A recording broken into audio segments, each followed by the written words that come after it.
Cool. All right. Should be set up. I posted the link to the thing. So here we go. Cool. This week's episode of Here's What I Don't Get is brought to you in part by Coors Light. Coors Light, taste the Rockies.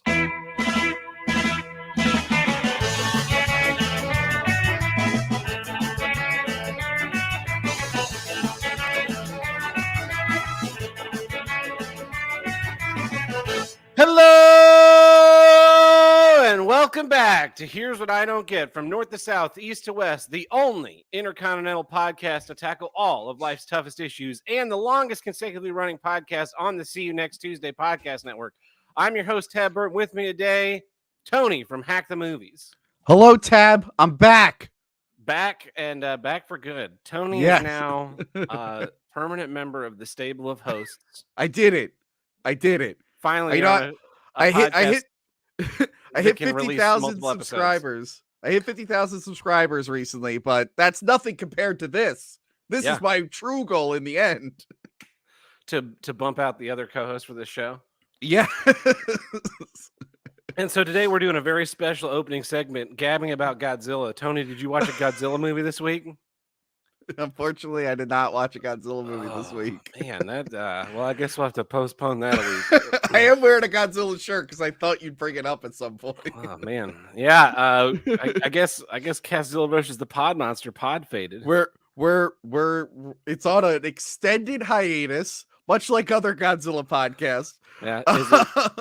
Is it because Johanna got engaged? No. No, if that was the case, she wouldn't be on my other show. That's a fair point. No.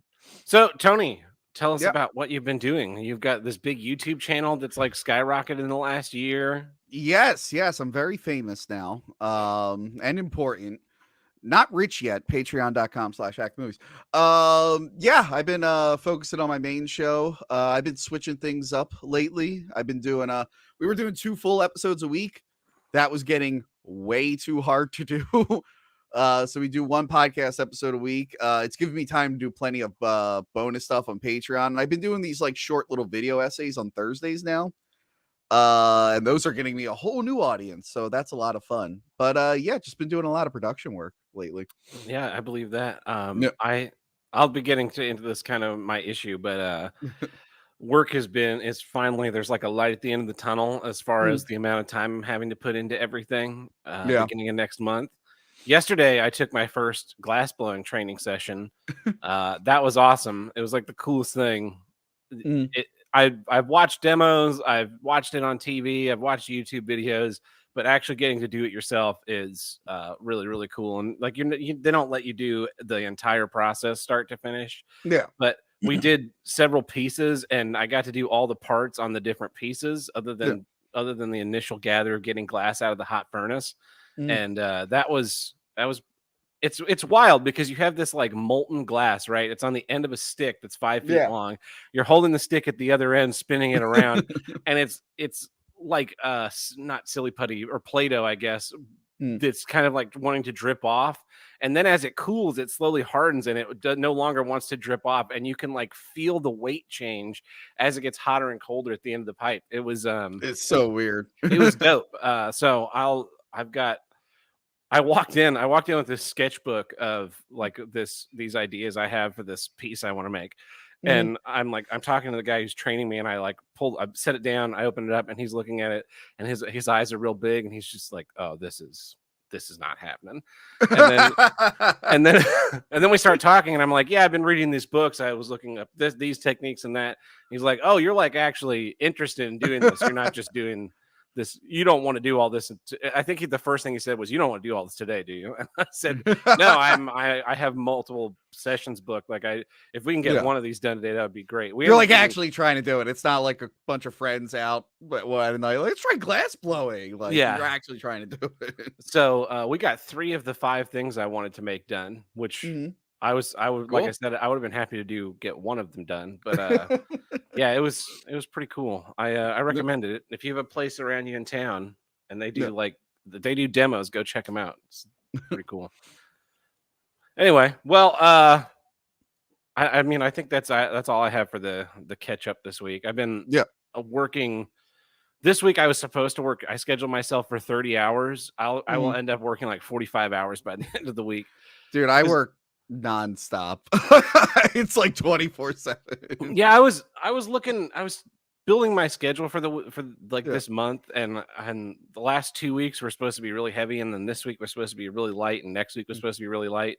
And I was like, well, this would be great. I'll have Monday and Tuesday off. It'll be fine. And then Monday, it's like, oh yeah, if you come in just for like a little bit and talk about this stuff, because I have a new boss now. Yeah. And so I went in to meet her, talk about some stuff, and that ended up like taking 4 hours. And then yesterday we had another interview, and that took like all day. And then Friday I have to go in and do more interviews, and I'm just like, this fucking sucks, dude. I had to get my car fixed the other day, and there's like a mechanic next to our office, and I brought it there on Sunday, and it was taking forever. I'm like, I guess I'll go to work and just work all day long on my Sunday while I wait for the fucking car to get fixed.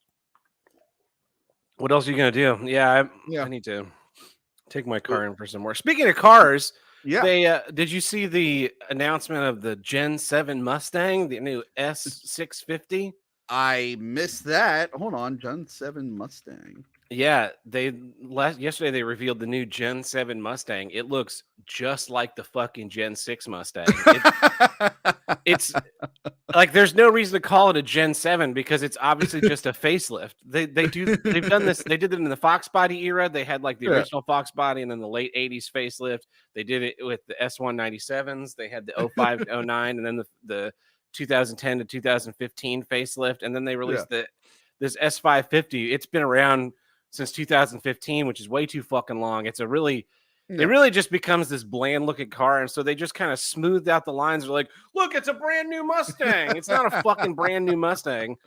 And then I got to thinking about it, and I'm like, oh, the reason why they did this is they're very proud of themselves. They're like, yes, the Gen 7 is all gasoline powered. Yeah. All gasoline Gen 7. We heard you people. You don't like those electric crossover SUV cars that are an embarrassment. And then they're like, but we may end up doing an electric one later.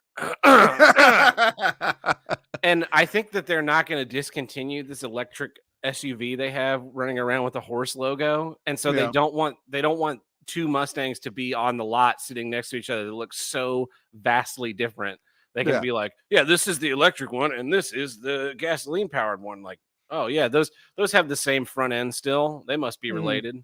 So does the Ford Fusion now, though, too. So, man, it's funny how all the car companies were like anti-electric car, but now, like, because Tesla was doing well, they're all like, oh yeah, we like electric cars too. We're making them too. No, I think it's all taxes. The government's like, yeah, we'll give you $10 million in tax breaks per car if you start making electric cars, and it's just in California they are not going to be selling gasoline powered cars by like 2030 or something like that. Oh, Jesus. And so we're going all electric, and then they started having fires like they do all the time the last couple weeks. And when they started to have the fires, they're like, don't tax the grid, please don't charge your electric cars. Well, how am I supposed to charge my electric car? Like, well, you can charge your car with a generator. But as of 2025, California will no longer sell small gasoline-powered engines like generators or lawnmowers or weed eaters. It's just like, build a fucking wall around them. Keep those people in there. Escape from LA, place. Yeah, no wonder people are always moving out of there, like going to Texas and stuff. Well, then they go to Texas and they're like, why aren't there electric charging stations everywhere? We need to mandate that they have electric cars. Yeah. And they fucking start the whole cycle again. I have friends who live there. They hate it. They're like, God damn it. And they always come here. Then they start changing everything. How come we don't give just free money to homeless people to be able to do drugs? Well, so that they don't just hang out on the streets. Like, well, we should try and care more. But The one thing Blade Runner got right about 2019 Los Angeles was all the trash everywhere. It didn't get anything else right. It's not raining a lot in Los Angeles. It's not dark all the time, but there is trash everywhere. anyway. Sorry. I'm speaking of Los Angeles. Yeah. Just I hate it. I hate it. Speaking of Los Angeles, actually, I was on WATP yesterday, episode 343. We revisited the deep dive with June Shear from How Did This Get Made? I'm actually going to mention Paul Shear in a bit, so that's funny. Okay, cool. Yeah. If you watch the YouTube video of that, try and like find the timestamps of when I sneak beer cans onto my table, because I had all these empty beer cans that I bought a 12-pack of Coors a couple weeks ago. It took me 2 weeks to get through it because Coors is fucking awful. Yeah, it's not good. So I had those empties, and then I had a 30-pack sitting in a cooler, and I was like, I take the first sip, and then I dump it in this 5-gallon bucket I had under the table, and then I take the last sip, and I'd be like, that beer's empty, and I just kept doing that the entire show. So by the end of the show, I have a table full of 36 empty beer cans.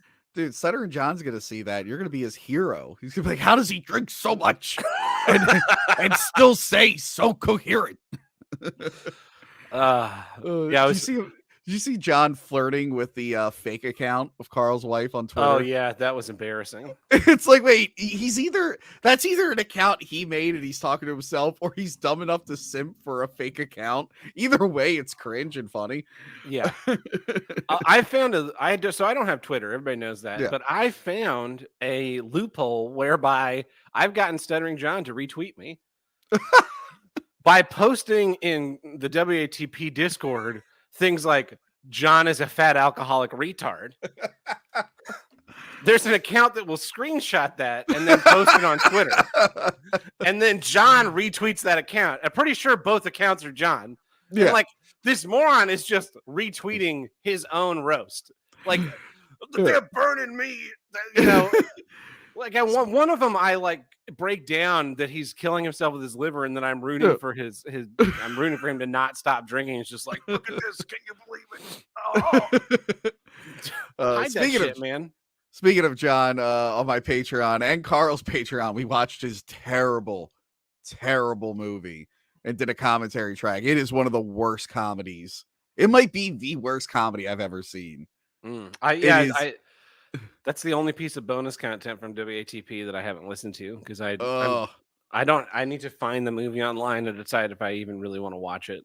The answer is probably no. Yeah. Well, anyway, are you ready to hop into some issues? I am. Who's going first? You're going first. Okay. We got to talk about a plague that's facing the nation and my proud people, Tab. It's called pasta face. You have to say, here's what I don't get first. Here's what I don't get, Tab. Sorry, it's been a while since I did the show. This plague that's facing the nation and my people, pasta face. Are you familiar with this term, Tab? I am familiar with this term. People think I came up with this term. I did not. Actually, I'm pretty sure I got it from Paul Shear on How Did This Get Made many, many years ago, when the show was still listenable and he was still funny. I thought it was a more popular term, and I say it on my show all the time, but like, people have never heard it before I said it. I'm like, oh, well, that just means that not enough people are aware of this horrible crime that's being committed on the Italian people. That is when an actor who is not Italian takes an Italian role. I can't think of anything more offensive than that. Can you? What about like if you got a bunch of Italians to play people in the American West during the 1800s? We're not talking about that right now. We're talking about non-Italians playing Italians. And it's very, my culture's not a costume, Tab. I just want you to know that. Okay. And I am aware that there are many, many Italian chef and Super Mario costumes, but they shouldn't exist. The most recent crime, the beloved Italian children's story, Pinocchio, got made into a live action movie again. Oh By the way, god. there's like 4 Pinocchio movies coming out. One of them has Pauly Shear in it. No, Pauly Shore. Pauly Shore. Yeah. So yes, I'm like, oh well, who are they gonna get to play Geppetto? There's so many Italian actors. No, they got Tom Hanks, Oh. an English guy with some Portuguese heritage. That's not Italian. Well, and also he's a pedophile. I didn't know. I'm not aware of that. Yeah, he fled to Greece when Jeffrey Epstein's list started getting published, and I was vindicated because I've been saying for years, I've been saying for like 10 years that Tom Hanks is a bad man. And everybody's like, Tom, the guy that plays Woody, he's in Turner and Hooch. He's so nice. He's America's dad. And I was like, nah. Wasn't Bill Cosby like America's dad at one point? I was like, there's something going on inside of that guy that's devious. And everyone's like, Tab, you're crazy. And then the Jeffrey Epstein thing comes out, and he and his wife are like, yeah, we're moving to Greece. We got to get out of here right now. And I was like, what the fuck? Maybe they just wanted to get rid of, maybe they just don't want to be around their son Chet anymore. I love Chet Hanks. Chet Hanks is great. Anyway, as far as I can tell, Chet Hanks has not played an Italian person yet. Yes, he's playing Geppetto, and I'm like, why couldn't that be an Italian actor? There's so many Italian actors. Why couldn't we get one there? And Stallone? Yeah, that would have been a good Geppetto. That would have been a great Geppetto. Pinocchio. Hey, Pinocchio, you telling lies over there? And then recently, before this, earlier this year, the new Batman movie came out. And previous Batman movies have not done the thing from the comics where Catwoman is Italian. I thought it was going to be in Christopher Nolan's movie because they had Carmine Falcone, and then they brought Catwoman in. And I'm like, cool, they're going to mention that was her father, and they never did. So we never got confirmed that she was Italian. The new Batman movie, Catwoman, her dad is Carmine Falcone. She is canon Italian, not played by an Italian actress. We got Zoe Kravitz, African-American and Russian Jewish. They couldn't get an Italian woman to play Catwoman? Of course not. Like, I wanted representation. And, I saw a black woman. I'm like, oh, Italians are kind of black. So I was happy with it. Whoa. I don't know what you're talking about. Maybe like in the past when America was deeply racist, like Italians didn't count as white people, but I'm pretty sure you guys are white people now. Yeah, we lost that, didn't we? Just like the Irish. The Irish too is like, oh yeah, we don't want any of the Italians and the Irish over here. And then over the 100 years, it's just like, yeah, you guys are all right. Yeah, somehow we got that pass. But anyway, I was like, why? What is happening here? And I was like, you know what? At least we have Super Mario. But who did they get to play the new Super Mario? Fucking Chris Pratt. I forget what he is. He's not Italian. And I went, oh, you know what? Why don't they just get the guy who does the voice in the video games, Charles Martinet? And then I'm like, Martinet? What kind of Italian name is that? What village is he from? France. He's fucking French. The most popular Mario is French. And I was like, oh, well, Bob Hoskins played Mario. He's a cool Italian guy. Nope. Cockney British guy. And part Romani, apparently. And then I was like, oh, wait. So I'm looking at all the Marios, and literally only Captain Lou Albano from the TV show is the only Italian who's played Super Mario. I don't understand what's going on here. It's very, very offensive. I'm offended by it. And the internet doesn't share my outrage. And I don't know why, Tab. I don't know why either. Like the internet, it seems to be completely okay with certain things and not okay with other things. Yeah. Like we've talked about on this show, the whole redhead erasure that's happening in films where they're recasting redheaded white women with a very specific demographic that's not that. Oh yeah, I love making fun of my co-host Crystal with that. I'm like, Crystal, you lost another one. It's and like you can do that. You can cast an actor who's not Italian to play an Italian part, but if you cast an actor, even a part that maybe wasn't originally written as an African American, if you then make like it was played by an African American for a while, now we're going to change it to a white guy, like that's completely unacceptable. But you could just like throw anybody in there to play a traditionally Italian character, especially someone like Mario, right? Mario, Luigi, Mario. That I think that's probably like the quintessential media Italian character. Well, what you call it? John Leguizamo was yelling at James Franco recently because James Franco's playing who's the Cuban douchebag? Che Guevara or No, Castro? the Castro. And John Leguizamo was complaining that he was playing like a Cuban actor. It's like, John Leguizamo, you've played like a very offensive Asian stereotype multiple times, like with the Coke bottle glasses and like the hair and everything. And also, he's not Italian, and he was in the Super Mario Brothers movie as Yeah. Luigi Mario. So Yeah, I don't. It's an Italian actor like John Leguizamo. No. Yeah, it's weird how we can like compartmentalize these cultures and just be like, Yeah. yeah, this one's okay to kind of make fun of, Yeah.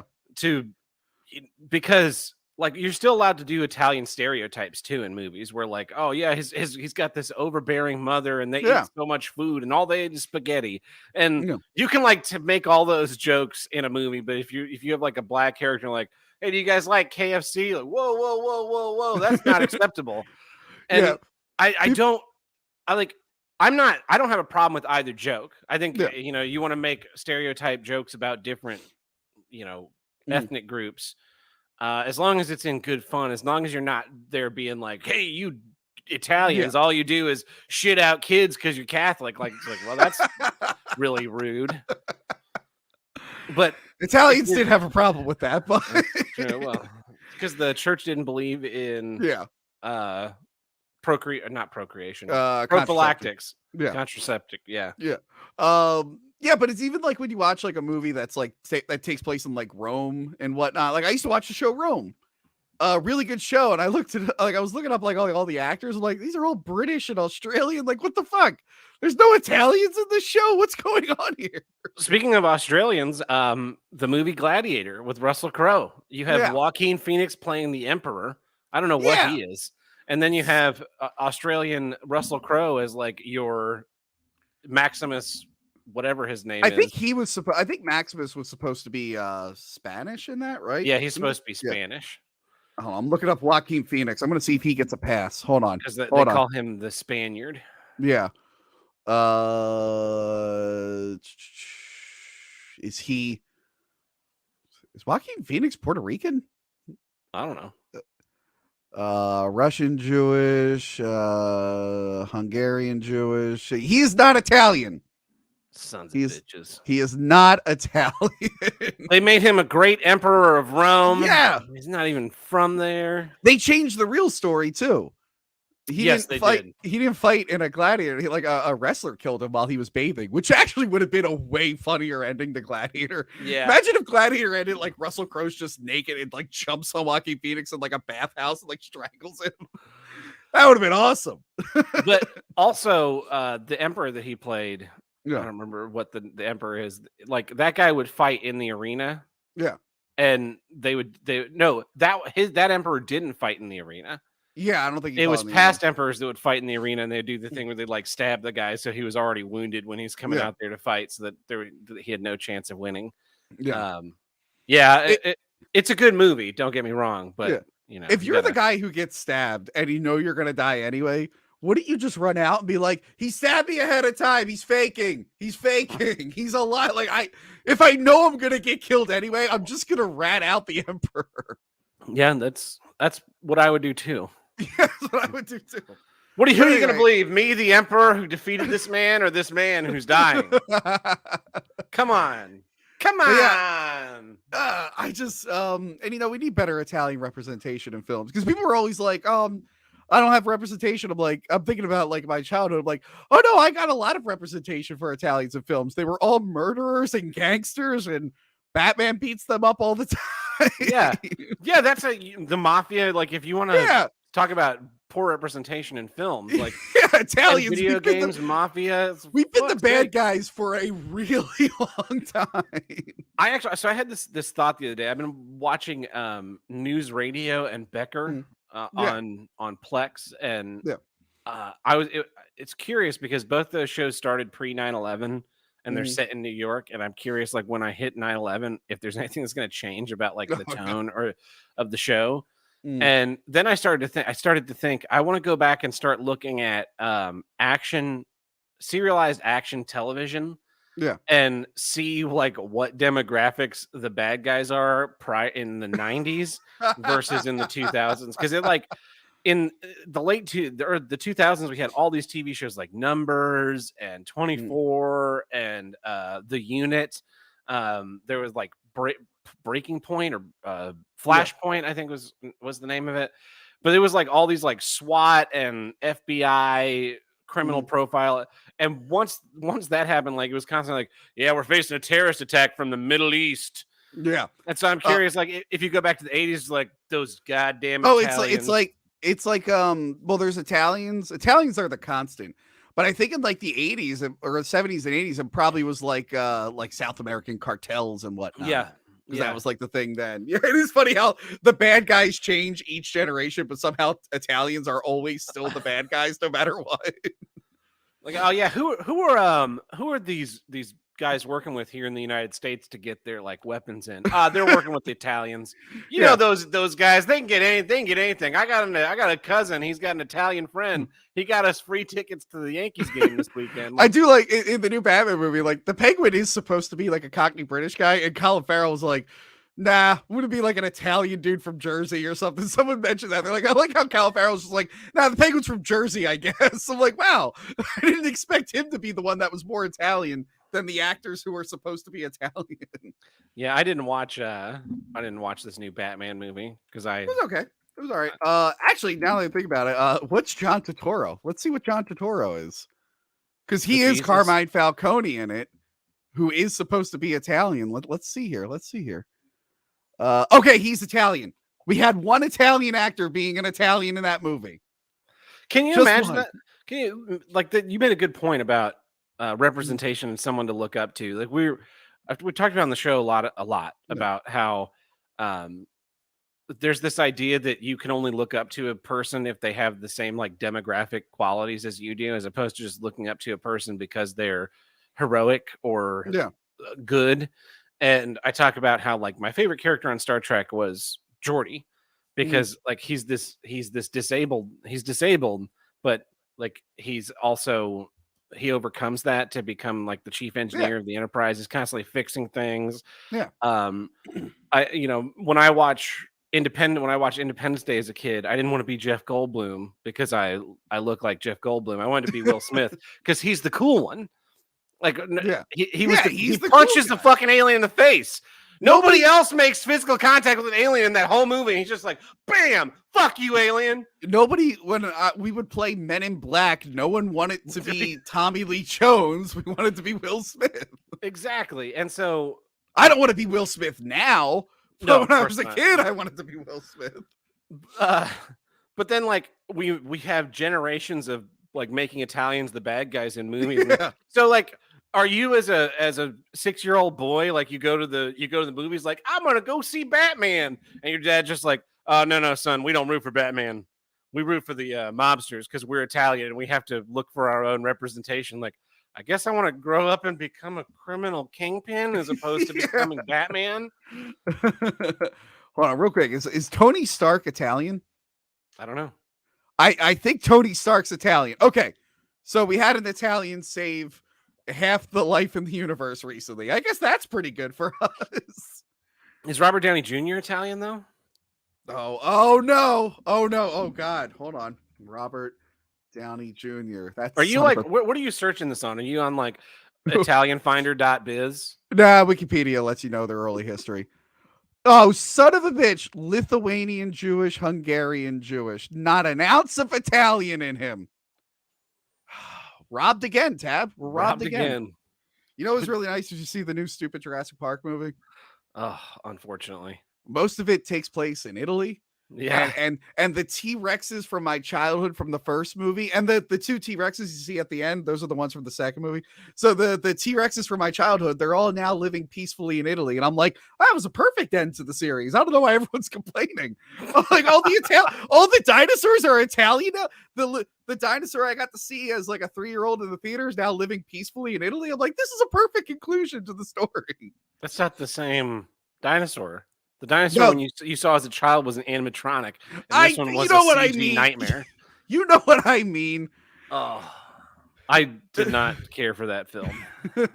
I watched the extended cut. It flows a little bit better, but it still has a lot of the same issues. I watch it from a dumb fun point of view, and I'm like, I didn't realize it was going to take place mostly in Italy. I'm like, oh, that's hilarious.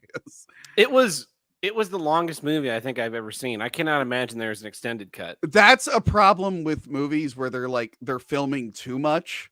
Yeah.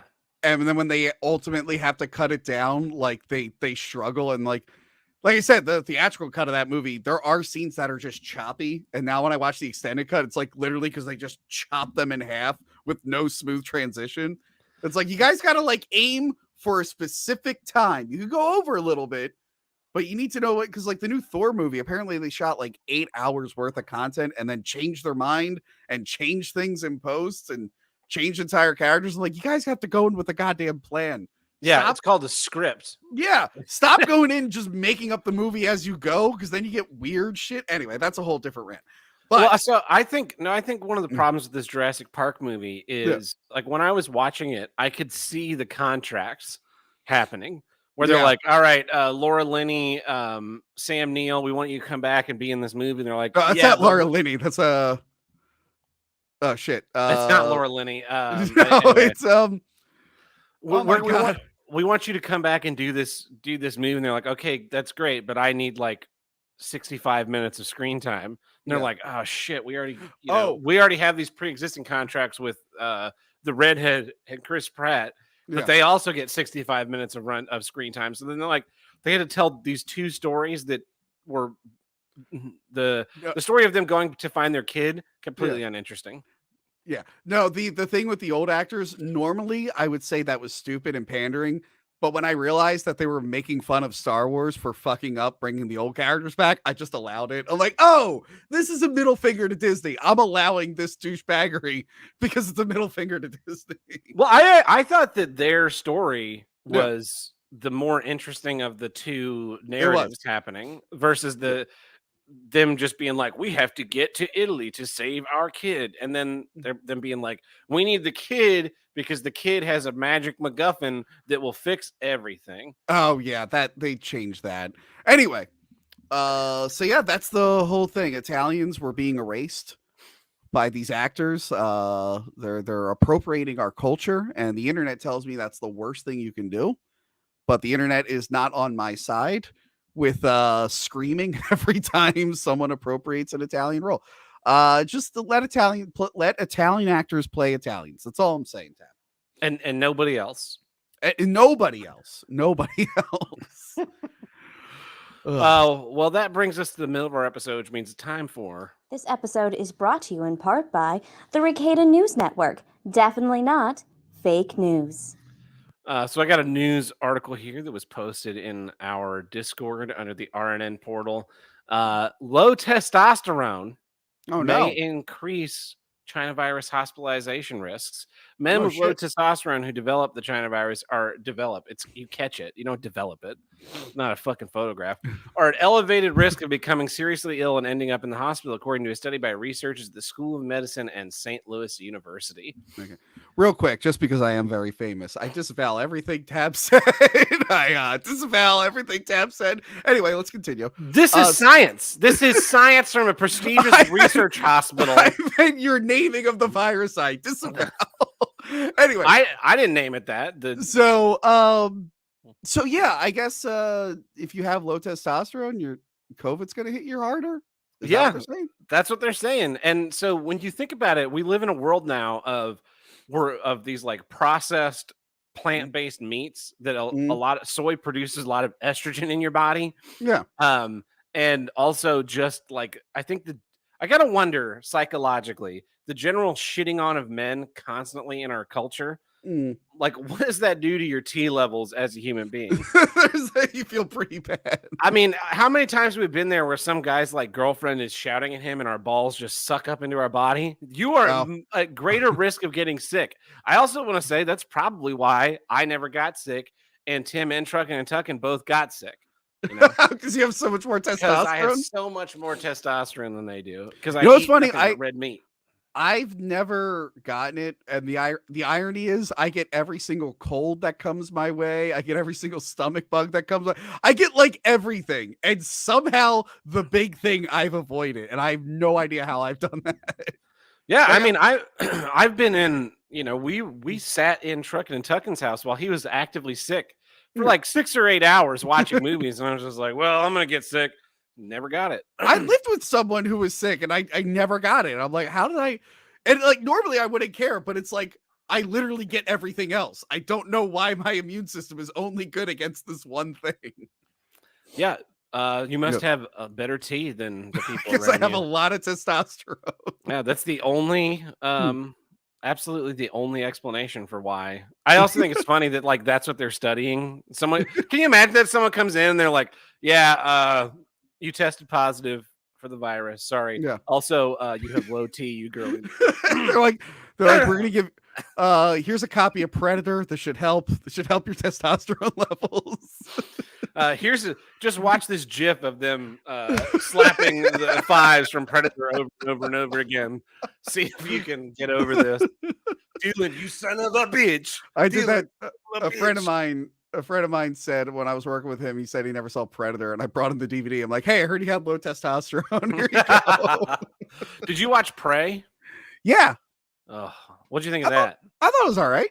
Did you think it was all right because the Predator was so bad that like literally anything would be better? It did look pretty doofy. It did look pretty derpy. No, I thought it was. I mean, I literally have just done commentary tracks for all the Predator movies, and the last like AVP 1 and 2 and the Predator, like anything's better in comparison. So I thought Prey was fine. The CGI was shitty in it. Yeah. See, I think a lot of people gave it a pass because The Predator by Shane Black was such a shit movie, and I think the same thing happened with Ghostbusters Afterlife. Is that the new one? Oh god, that sucked. I'm still getting shit on by fans for not loving that movie. That movie was awful. The one, if you just have to make like one really piece of shit movie, and the next one will be great by comparison if it's even competently done.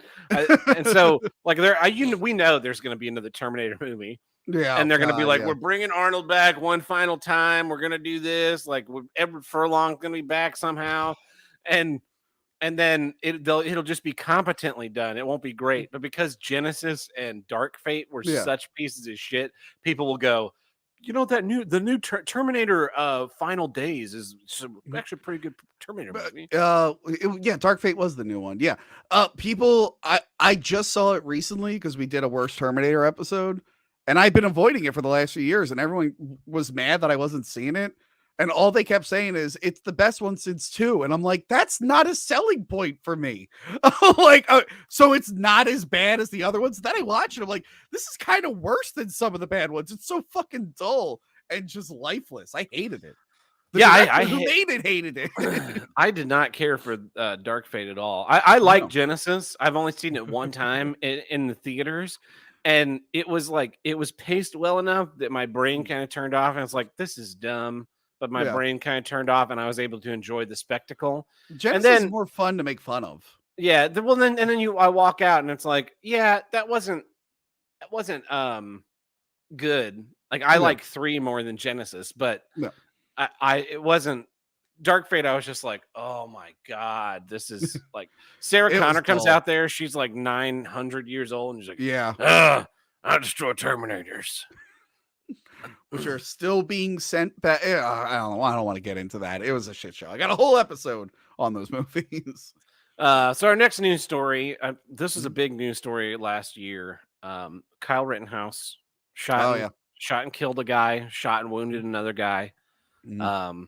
And you know he was just a horrible murderer who wanted to murder. According to, remember that one, was it a book or a journalist where they said he killed like 3 black people, and everyone's like, no, they had to print retractions. They never even bothered to look up the story. They just assumed. Yeah.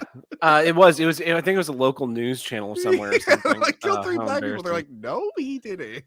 Well, it ended up coming to light in the trial that there were shots fired prior to Kyle starting to shoot people. Yeah. And turns out the man who fired the first shot as rioters chased Rittenhouse was arrested this week on new charges.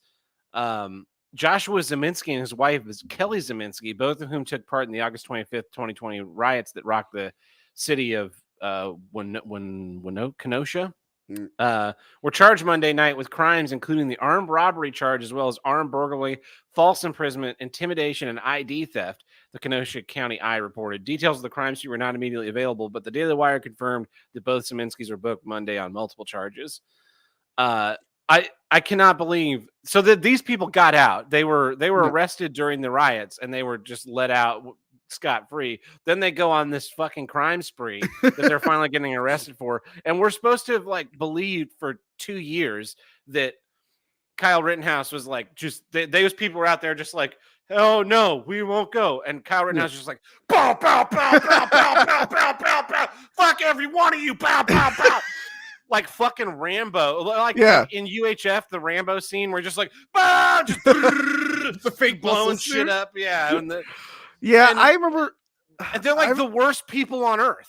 Yeah, I remember the whole thing. Like, it's always so weird the Kyle Rittenhouse stuff because I'm just like, yeah, no, I think he was innocent, but I also think he was kind of like fucking stupid for being there in the first place, defending like a used car lot or whatever it was. Like, I forget why he was there. Like, it was kind of stupid he was there. But that's like it. But you know, they got him in the end. He's doing cringe TikToks with his girlfriend now. So, you know, who really lost? I think Kyle lost in the end. Yeah, I agree with you completely. Like, sure, he didn't really have a reason to go out there. It was so heated on, but I couldn't join both sides. I'm not the side that's like he is a hero and a national treasure, and I'm like, no, just kind of seems like he was a stupid kid that got in over his head. And then I'm also not like, he's literally the devil. I'm like, no, not really. I mean, they were coming after him. So, yeah, I just don't care in the long run about Kyle Rittenhouse, like, at all. You know, anybody who kills a pedophile is okay. That was the funniest part. Like, he killed a person. It's like, look at it's like then the info about those people started coming out, and it was like, Jesus Christ, can you imagine? Can you imagine like going into a crowd and just like running up to 3 random people and just like patting them on the head and being like, hey, do you have any criminal charges? What are the chances that's like you tap someone on the head and they're just like, I mean, I've gotten like some speeding tickets. Yeah. I mean, this happened to like the right wing years ago when they all were like praising George Zimmerman like prematurely, and then it's just like they're like he's a hero. Then it's like his past came out. It's like, oh yeah, he like threatened to kill a woman. He like got into like a fight with like the cops and he had like a shotgun on them. Like, you celebrated the guy prematurely. Anyway, well, I've got one more news story here. Plainclothes officers seeking a man at a funeral in West Virginia fatally shot him soon after he helped place his father's casket in the hearse, witnesses say. What the Yeah, so these 2 officers with a fugitive warrant as part of a U.S. Marshals investigation pulled up outside a West Virginian funeral home in separate vehicles on August 24th and were said to have called out the victim's first name and then just fucking open fire. They're just like, hey, Jason. Boom, boom, boom. They fucking blasted him loading the hearse into the back, loading the casket into the back of the hearse. He like turns and hugs his mom or his sister, I believe. Some family member, he like turns and hugs her, and then these guys pull up. They go, Jason. They just fucking unload on the dude. No identify. They don't identify themselves as a police officer. They don't say you're under arrest. They just fucking blew this dude away. Why? Yeah. The other witness statements say the 2 cars like zoom up. They almost hit several people. They come fucking screeching in, and then it sounds to me less like a U.S. Marshal's arrest and more like a assassination against. It seems like a mob hit. Like, are they exactly? Dirty? Are they dirty? Like, we'll have the cops do it and they'll get away with it. It's like, what the fuck? Yeah, so he received a prison sentence of 3 to 13 years in 2018 after fleeing from a sheriff's deputy, the AP reported. Prosecutors say he had tried to strangle the deputy and was released on parole last April. At the funeral, Owens was said to have helped place his father in the casket. Anyway, yeah, they don't say why he had this warrant. I guess like he didn't check in with his parole officer and that warrants death. My guess is he had some info maybe about some people in the U.S. Marshal's office, and they're like, we got to take this guy out and send a message to his family. God, what was it? There was That movie King of New York, they have a whole thing where like Dave Caruso gets assassinated by Christopher Walken at a funeral. This seems like that. Yeah. Jesus Christ. Well, this has been the Riqueta News Network. Definitely not fake news. And that takes care of our legal obligations this week. But you know what doesn't take care of, Tony? What's that? Bulletproof vests for the next time we have to go to a funeral. Because let's face it, I'm getting arrested one of these days for all the stuff I say. So if you want to help us with that, you can visit us at patreon.com/HWIDG, which stands for Here's what I don't get. Which is the name of the show. And over there we have 5 tiers. We have the $1 tier, which gets you early access to each week's episode, plus our monthly minisodes. Tim and I are working on the back catalog of those, and we're going to be figuring out the format for doing those with the new format for the main show. Cool. We have a $2 tier. We throw random bits and bobs here and there. We just did a commentary of Prey, or not a commentary, a review of Prey, Tim and I. So if you want to check that out, we have our $5 bonus episode tier, where we drop the hate and talk about what's great with Here's What I Do Get. Then we have our $10 tier where you submit a film. You vote on the film. We sit down and watch and record a feature-length commentary. We want to get back on doing those. And then finally, our $50 Spite Producer tier, where you get a say in the show. You can demand a special guest. You could ban a specific host. You can anything you want, we will try and fulfill. You limit someone's voicemail time, ask for to get a guest in, change up the format. If you want us to play music underneath certain people's voicemails, if you want it, we will endeavor to do it. So thank you to all our patrons, big and small, for supporting the show. We really couldn't do it without you. So if you're not supporting the show, please do. Yeah. But let's get back into some issues. Tony, here's what I don't get. Breaking Bad news. Wait, Breaking Bad news? Yeah. Better Call Saul just ended. Are they making another spinoff in the Breaking Bad universe? Yeah, it's going to be about Huel. Oh, I can't wait. It's set post Breaking Bad. Huel is going to be just sitting on that sofa forever. That sounds great. No, I have the Breaking Bad news is more that. So we went through this process. At the beginning of August, my assistant found a better job. Yeah. So he left, which was very sad. So we posted a job listing. We got a bunch of applicants and we interviewed them. And this week we made an offer to the final candidate, and he's accepted, and he has a start date, which means I no longer have to cover every single fucking hour that the theater is open. Yeah. Which sucks. But then, so I was like, yes, we got a candidate. This is great. And then I realized I have to call all these people and tell them, like, yeah, you didn't get the job. And man, it is just the worst. It's just like, oh, hey, Tony, how you doing, man? Yeah. Yeah. So I just wanted to call you. Yeah, so you were great. You did a great episode. You brought in that issue about Pasta Face. Did you just freeze? A really good issue. Did I freeze? Oh shit. Tab? Uh-oh. Tab. Oh god. Oh god. Oh, are you back? Can you hear me? Yes.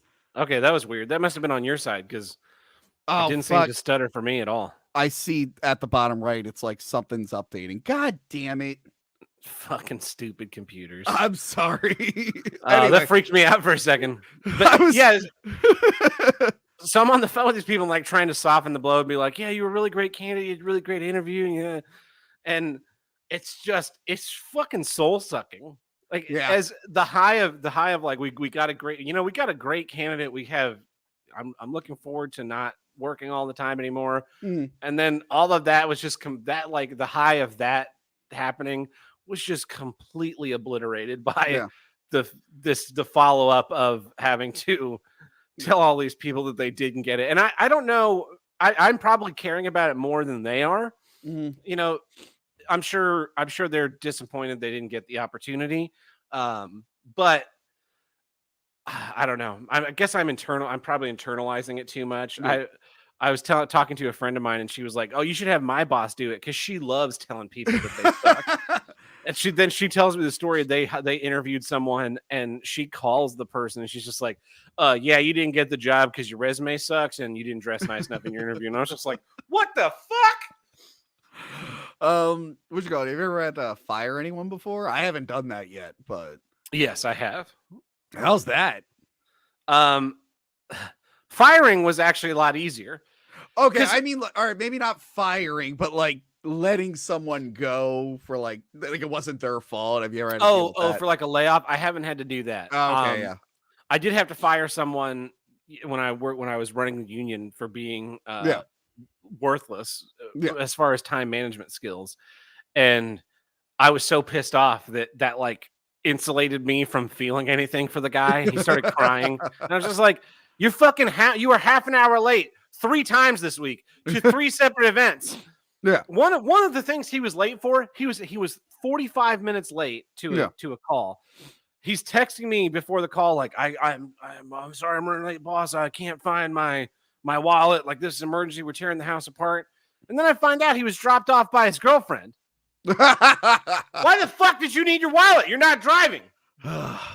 Maybe he had to fight with the girlfriend, like she didn't want to do it. And he's like, babe, please.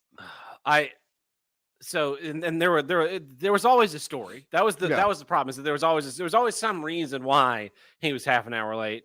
And it's just like, what you don't understand is when people are half an hour late to calls, the presenter that's hired us is like, why don't I have 5 guys? Why don't I have 50 guys?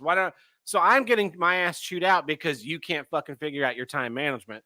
And really, at the end of the day, I'm more concerned about myself than I am about you. Mm-hmm.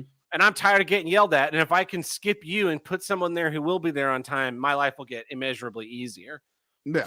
Oh man, that guy was so annoying. But yeah, like telling people they didn't get the job because they were all nice. They were all like qualified. Yeah. Like this guy just had a little bit more qualifications, and you just gotta. No. I gotta imagine the worst one though is like when doctors bring you in and they're like, so Mr. Heck the movies, oh no, unfortunately you have cancer. Oh shit. It's in the butt and it's spread everywhere. Oh, damn. or the one where they come out there like you have your family in the waiting room during the surgery, like, sorry, Miss Hack the movies, your husband died on the table. Oh god.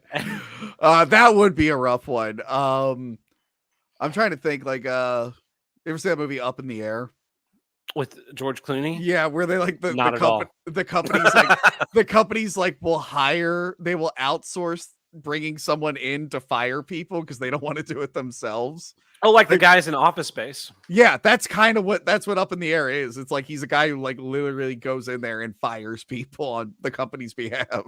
Yeah. When I got laid off due to the scamdemic, the CEO I disavow. I don't know what you're referring to. Called me and he's like, "Yeah, you're the most talented technician I've ever worked with. You know, you're blah blah," and just like sucked my dick for 5 minutes straight. And then it's like, "But yeah, we're not bringing you back. Like you're getting laid off." And I was like, "That's fine." And then all of that talk and they never contact me and bring me back. And I was just like, fuck you. It felt so great when I started running the union and I had to like be in meetings with that guy. Yeah. He absolutely could not look me in the eyes. I would just be like wandering around the building in my new capacity and like the elevator would open up and he'd be there in the elevator. I'd just look him straight in the fucking face and be like, "Hey Mark, how are you today?" And he would just be like, "Oh, I'm doing pretty good. Yeah, what are you doing here?" It's like, fuck you, dude. Fuck you into the earth. Oh man. Yeah, bad news sucks. I, with the one exception, I'm always the one who has to break up and end a relationship, and that fucking sucks. That's like the worst thing. I'm like, God damn it. I'm like, hey, we gotta talk. I hate doing it. I hate doing it. I want to just get dumped one day because it'd be so much easier. You're gonna be like going into a coffee shop. Hey Tony, we have to talk, and you just be like, finally, God, finally. There's been a few relationships where I'm like, I think they're gonna end it soon, right? They can't, but they're like, if they don't end it, I'm like, God damn it, I have to do it. Fuck. You're in a Yeah, Mexican standoff. but you know, we know a guy who breaks bad news for a living. And he loves doing it. No, like I said, I was texting with a friend and talking about like this whole candidate process and how much I hate like doing this part. And Yeah. I know about her boss, as her boss is like just a huge bitch. Yeah. And the way she just, the boss even says like, oh, I love telling people that they didn't get a job or they're fired. Like I think that some people must be wired to like not have empathy. Yeah. Or maybe they can just turn it off temporarily and just be like, yeah, because I've not, well, actually, no, I can't. I haven't not gotten jobs. I've gotten every job I've ever applied for. So, lucky you, son of a bitch. So like, I've never had to get that call where they're just like, yeah, we kind of went with somebody. We're going another direction. I mean, I've been fired. And I have too. Yeah. But so actually the time I got fired, Trucking and Tucking, I worked for this party supply store in Tulsa. Yeah. I got fired from a party supply store. Yeah, it was like a mom and pop little store. It was just packed full of stuff, way too much stuff, and had this warehouse that was just like, the guy that owned it was a hoarder. He just had this warehouse full of junk. And so we tried to reorganize the warehouse a little bit so that it was a little easier to find things, so that we weren't reordering things we already had. And they didn't really care for that because they'd always done it this way for like 50 years, and we were doing it this new way. And so I get called in the office one day, and they're just like, they have a check and they have a box of my stuff because they also ran a haunted house. They like went to the haunted house and got all my stuff that was there. They had that stuff in a box, and they're just like, yeah, here's your check. We're going in a different direction. Like, what direction? Into the fucking ground? But it was a relief because the job really started sucking. Yeah. So Trucking and Tucking didn't know that I had been fired. Like I got called in first, and then he got called in, and so he left, or maybe he got called in first, and then I got called in. He left, and I was like, all right, well, I was riding a bike to work, and I'm like, well, I don't have a way to get this box of stuff home, so I had to call my mom and be like, hey, can you come pick up this box of stuff so that I can like ride home? And she's like, well, what is this? And I got fired. And so then I called Trucking and Tucking, and he was like, yeah, I didn't say anything to you because I didn't know what was going on, but did you get fired? Like, yeah, we got fired. And so then we got together and had a party. It was like, yeah, we got fired. Yeah, it's so great. Because oh god, it was a soul sucking job. Yeah. We worked with this lady who probably doesn't have that empathy to not be able to tell people bad news. That just like she was not good with customers. She took money out of the register, and it's like, you want to stick with that lady versus like two guys who work as hard as they can all the time. When I got fired from Party City, I was probably like justly fired because it was my senior year. I didn't feel like working. I wanted to like hang out with like friends and whatnot. But they waited like there was one weekend where I got like the flu or something, and my fever was like insane, and I was just like out of it. And I had to like wake up. And my mom's like sitting there, and I feel like shit. Like I can't remember anything that happened the previous like 24 hours. And she looks at me and she goes, well, I've got some bad news. And I'm like, oh no, am I dying? What's going on? And she's like, I called your work. You got fired. I'm like, well, I wasn't ready for that. I'm like, that's better than what I thought was going to happen, but I guess that still kind of sucks. Yeah, it's like, you guys, they clearly wanted to fire me for a while. It's like, you guys should have did it like last week. I wouldn't have been as angry, but like, you're doing it where I think I'm on my deathbed, and then you're like, by the way, you're fired. I'm like, okay. That's another great one, is when you get that bad news, you're like expecting really bad news, and it turns out to be kind of like unrelated bad news. You're like, oh, well, that sucks in a different way, I guess. Like you go in there and you're like, oh, doc, what's wrong with me? Like, well, I got some really, really bad news. You have a terrible, terrible genetic condition. Basically, if you want to continue living, you're going to have to eat a steak every day. Like, oh, okay. You know, I definitely do that. I thought I thought this was like dangerous. Okay, yeah, I can work with that. I can work with that, Doc. I've got really, really bad news. Like the stock market tanks, like all your stocks. I've gotten that for like the last year and a half. We thought that they were going to triple in value, and you're like, oh god, like they completely bottomed out. I have no money, but actually we only got like a 50% return, so you're only slightly ahead of where you're like, what the fuck? Why would you phrase it that way? What is the matter with? It's like the doctor in Arrested Development. The opposite. Oh of that. Yeah. Oh yeah, he's gonna be all right. Oh, thank God. No, he can't use the left side of his body. I love in season 4 when he comes back, and I think like Lucille's like, no, not you. Is season 4? Season 4 was the Netflix season. The first Netflix season I thought was really good. Then they re-edited it because people complained. I liked the first Netflix season. Season 5, that was rough. That last season was rough. I didn't. I watched season 4, the original run, and it was fine. I thought that it was really only bingeable. Yeah. Because the great part about Arrested Development was the way that the plots of every character would intertwine, and they constantly fuck each other without knowing it. Yeah. And the long season 4, they'd like plant a seed to fuck someone 8 episodes later, and you kind of have forgotten about it. Yeah. But I tried to watch season 5. Yeah. And I made it like halfway through the first episode, and I just, no, this is not happening. Well, season 5, I was like, cool. They're because season 4, they were all big celebrities. They were separated, which is why they did it that way. Season 5, they were able to get them around more. And I'm like, cool. It's like a little back to basics, but yeah, it was rough. It was rough. I don't even know if they could do anything now. Lucille's dead, and it's a whole thing. Jeffrey Tambor's a rapist. Jeffrey Tambor's an asshole. Like, there's not much they can do there. Yeah. That was bad news. Arrested Development sucks now. There you go. Well, there's some bad news. It's been canceled yet again. Yeah. But yeah, if you guys should all check out John Breaks Bad News. That is like some of the most. I love watching his streams of just calling people, letting them know that their girlfriend's cheating on them, that their boss knows that they're stealing money. I had him call my sister and let her know that her dog has a punchable face. That was really funny. The next time I have to go through a hiring process, I'm calling him to tell people they didn't get the job. Hi, this is John from Breaks Bad News. Did you talk to Tab Bird about something? Yeah. You didn't get the job. Sorry. Bye. Click. I know someone who died recently, and like our mutual friends and whatnot, they're like real pissed because the dead person's family is being like really mean to everyone. Like they're being real assholes.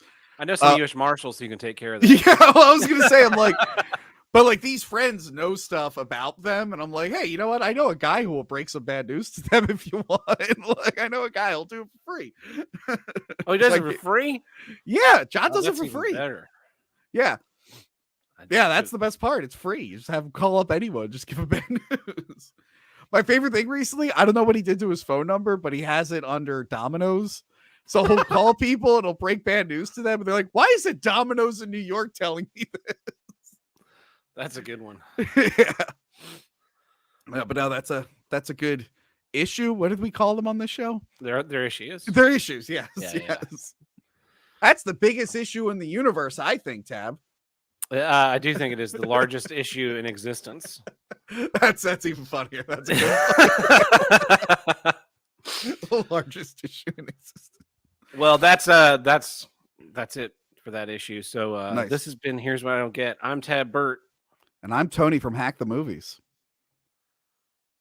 And we'll catch you next week. Bye.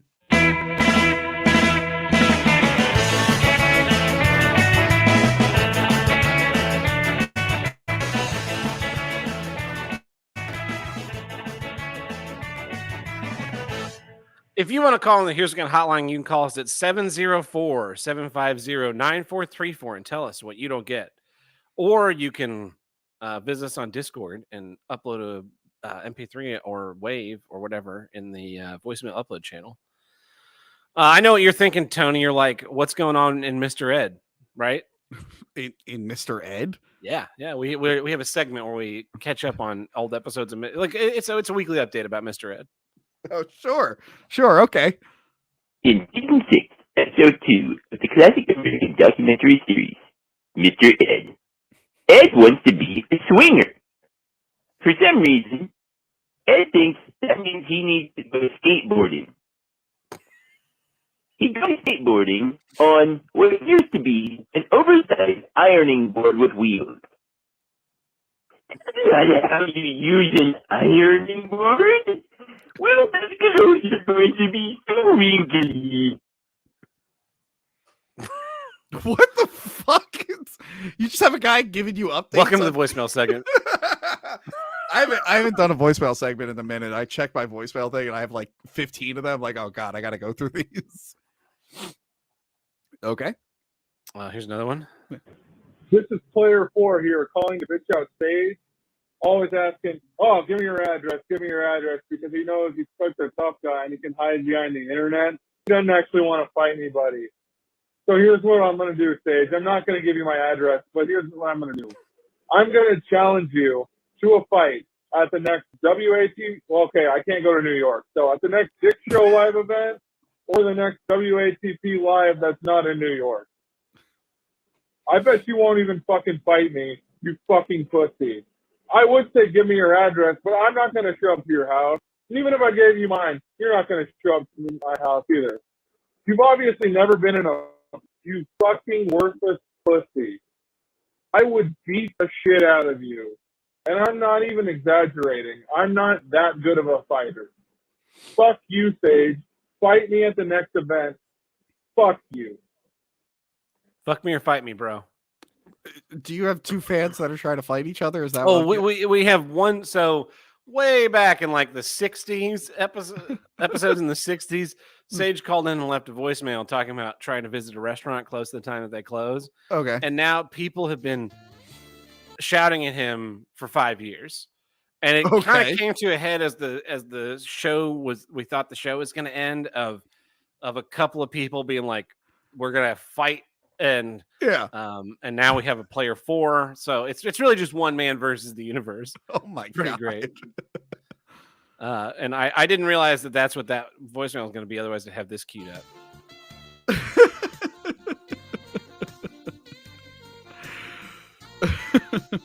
Dun, dun. That song's going to be in my head all day now. You're welcome. Hey guys, it's Sage. So I'm really fucking glad that Deadhelm accidentally admitted that he pissed the bed until he was fucking 15. You fucking loser. Like, you want to fucking fight me and you're still a bed pisser at fucking 15? Get the fuck out of here. What are you, like 18 now? So it's been a whole 3 years you haven't fucking pissed the bed, you goddamn child? Fuck off. Alright, bye. Hey, some people have urinary issues that they can't control. It's a problem. Yeah, that was when that voicemail came in last week. I think it was Buck and I, and he Deadhelm's like, yeah, I haven't pissed the bed since I was like 15, and Buck and I were both like, what? We didn't say anything on the show, but our ears really perked up at that. Like, was he drunk or something? Or I don't think so. I think he was just being a little TMI. I don't think I've ever pissed the bed, other than the age where it's appropriate to. I don't think I ever have. Like, even being drunk, I've never gotten pissed, like. Yeah, I'm usually pretty good about knowing that I have to pee and pee. Yeah, my co-host likes to bring up this story where she's like, "You pissed your pants." I'm like, no, I didn't piss my pants when I was drunk. I went to the bathroom and I unzipped my pants, but I forgot to pull my penis all the way out because I was super drunk, and then I peed onto the inside of my zipper flap. I don't think that's pissing my pants, right? Because there was an attempt to do it the right way, right? No, that's pissing your pants. Son of a bitch. Okay. If there's piss in your pants, you pissed your pants. Unless someone else pissed your pants. But I feel like pissing your pants is like you don't realize you're doing it. Like I went to the bathroom, I unzippered the pants. I forgot to pull the dick all the way out, so the pee didn't go where I wanted it to go. Yeah, it doesn't go where you want it to go when you piss your pants. Well, you just broke. If I'm just sitting here and I'm just like, that's the exact same thing. Okay, well, I thought she was just being mean, but you just broke some bad news to me that I have pissed my pants, and now I feel insecure. Thanks a lot. Thanks a lot, Tab. We have one last voicemail here. Good better get. I'm just trying to help. So, you're doing a project, and there's a lot of pieces to it, and it's tedious, and you sort through it, but you're working, and you've got workflow going, and you get over halfway done, and then somebody wanders in, and she, it's always a she for some reason, starts picking up pieces of it and moving it around, and jacking up everything. And you tell her, hey, stop that. Stop touching my shit. Stop moving things around. And invariably, I'm only trying to help. No, you're a fucking hindrance. It's not necessary to this project. You're fucking my workflow. Get the fuck away. Yeah, I hate that. Was that the Mr. Ed guy? It is. That's Andy. So he's watching Mr. Ed, and he's like yelling at like women that are touching his thing. You never What had a that? life.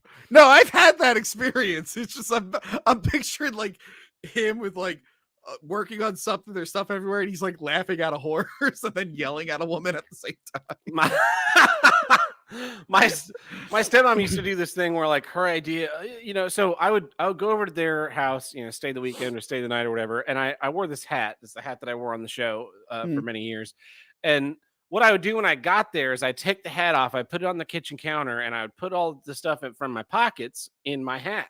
So you know where it is. Yeah, I've done that. Know where all the stuff is. It's in this nice container that's just right there. And then when I would leave, I'd put all the stuff back in my pockets and put on my hat. Mm-hmm. Very simple. And inevitably, I would walk into the kitchen the next morning and my hat would be fucking gone. And it'd just be like tucked somewhere. Stuff had to be like condensed together and then tucked somewhere. And it drove me fucking crazy. But there was nothing I could really do about that. And then I started dating this girl, and that was her same idea of cleaning. Her idea of cleaning was to take all of my stuff that like I had on the coffee table or on the kitchen or on my desk and just stack it all together into a little pile and then put it somewhere. And finally one day I fucking unloaded, and I just said, like, you need to stop doing that. Stop touching my things. If you want my things moved, tell me you want them moved. You say, oh, you have too much stuff on the coffee table. I'll come clean up off the coffee table. But stop fucking stacking my things and putting them places. Because when you put them somewhere, I don't know where it is. I know where all of my things are in this house, regardless of if it looks messy or not. I know exactly where the stuff is. But when you fucking interrupt the flow, I am lost. Yeah. My dad was the king of that, of just like moving things and like putting things away for me, but not letting me know. I once like called my old credit union and like screamed at them for not like sending me something that was really, really important. And I was just like, can you believe it? They're acting like they sent it to me and they never did. And my dad was like, oh yeah, that came like weeks ago. I put it in here for you. I'm like, I just yelled at like 15 people at the top of my lungs. You couldn't tell me that. He was like, oh yeah, I forgot to tell you. I'm like, don't just leave it there for me. I will touch it. Don't touch my shit. Yeah. Does it have, it literally has your name on it. Yeah. Yeah. Crazy. Anyway. Well, that's our voicemails. Next week, Tim the Handlebreaker will be back, and then we'll be into a rotation of co-hosts. You'll be seeing Tony and Buck and Chaco and Tim on a semi-monthly basis. Nice. So, anyway, that's it. See you guys. Bye.